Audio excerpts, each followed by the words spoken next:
अस्सलाम वालेकुम जी जनाबे वाला मैं इत्थे सेहत कार्ड लैके बच्चे नूं दिखाण आया OPD दे विच फातिमा मैमोरीअल हस्पताल। यह मेरा कार्ड है जरा मैं तफसील नाल तुहानूं दिखावांगा।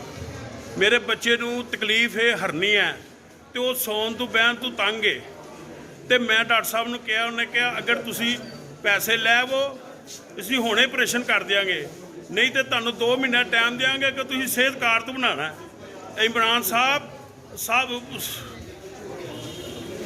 उस्मान बुज़दार साहब ए देखो ए कार्ड नहीं ढाडा ए बेकार कार्ड है इनका कोई वैल्यू नहीं गई। मैनू 2 महीने का टाइम मिल रहा है मेरे बच्चे के ऑपरेशन का। यह हस्पताल लैन वखरी है VIP बंदियां दी जेरे कार्ड वाले ने उन्होंने पिछे सुटिया है तो जलीलो खवार हो रहे हैं। यह कार्ड की सानू जरूरत नहीं गई। मैं दस दिया मेरे बच्चों 2 महीने टाइम दे रहे हैं इस हस्पताल वाले।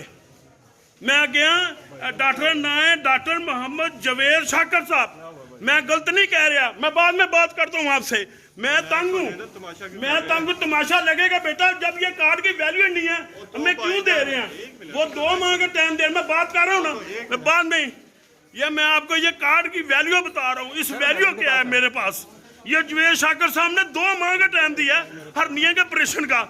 वो तकलीफ में है वो बैठ नहीं सकता। मैं बात कर रहा हूँ ना भाई मैं बात कर रहा हूँ ना मुझे अपनी वीडियो मुकम्मल करने थे। आप ज्यादती कर रहे हैं मेरे साथ मुझे आप वीडियो मैं आप उधर हाँ जी आप बताएं क्या बात बताएं। आपसे बात ही नहीं है मैं डॉक्टर से बात करके आऊँ मैं डॉक्टर साहब के बच्चों को दिखाने दे पीछे हो जाए आप तरह ये छोड़े मेरा मोबाइल को पकड़ो।